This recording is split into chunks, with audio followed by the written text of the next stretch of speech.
Booker पुरस्कार अंग्रेजी में लिखे गए किसी भी रचना को दिया जाता है जो ब्रिटेन या आयरलैंड में प्रकाशित हुआ हो। राष्ट्रीय जल पुरस्कार हर साल दिया जाता है। 2024 के लिए जल शक्ति मंत्रालय ने राष्ट्रीय जल पुरस्कारों की घोषणा की है। इसमें कई सारी कैटेगरीज हैं जिसे जानना उतना जरूरी नहीं है। यहाँ पर एक खंड आपको याद रखना चाहिए। जल संरक्षण और जल प्रबंधन पर महाराष्ट्र को राष्ट्रीय जल पुरस्कार 2024 दिया गया है। शांति, निशस्त्रीकरण और विकास पर इंदिरा गांधी अंतर्राष्ट्रीय पुरस्कार हर साल दिया जाता है।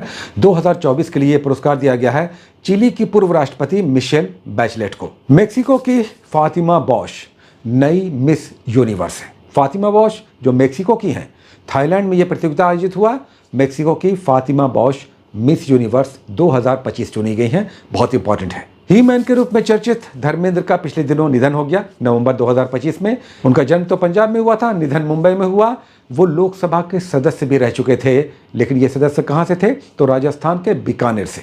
यहाँ पर कुछ प्रमुख बुक्स और उनकी रचनाओं से संबंधित एक लिस्ट है जिसे भी आपको याद रखना चाहिए। इस पर क्वेश्चंस आते हैं। The magic of lost earnings Sudha Murty की विख्यात पुस्तक है, हाल ही में प्रकाशित हुई है, the magic of lost earnings. साथ ही इससे पहले हमने चर्चा किया था कि किरण देसाई की book the loneliness of Sonia and Sunny, ये भी काफी चर्चित पुस्तक है, नई रिलीज हुई है। और तीसरा है, अभी हम लोगों ने देखा कि बुकर पुरस्कार मिला है, और यह है डेविड एस जेले की फ्लैश को। यहाँ पर कुछ प्रमुख युद्धाभ्यास है जिसे भी आपको जानना चाहिए। मित्र शक्ति युद्धाभ्यास किन देशों के बीच होता है?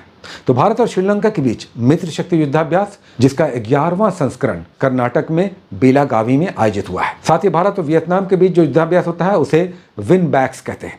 यह वियतनाम की राजधानी हनोई में आयोजित हुआ है। और गरुड़ा युद्धाभ्यास भारत और फ्रांस के बीच होता है। यह फ्रांस में ही आयोजित हुआ है। 2025 का गरुड़ा युद्धाभ्यास भारत और फ्रांस के बीच। यह था नवीनतम घटनाक्रम और प्रतियोगिता दर्पण के 2026 जनवरी 2026 के कुछ प्रमुख करंट अफेयर्स। खेल खंड इसका बचा रह गया। अगले बार हम लोग इसके स्पोर्ट्स यानी खेल खंड को भी कंप्लीट करेंगे। तब तक अपना ध्यान रखिए। बहुत सारी शुभकामनाएं। All the best. Take care.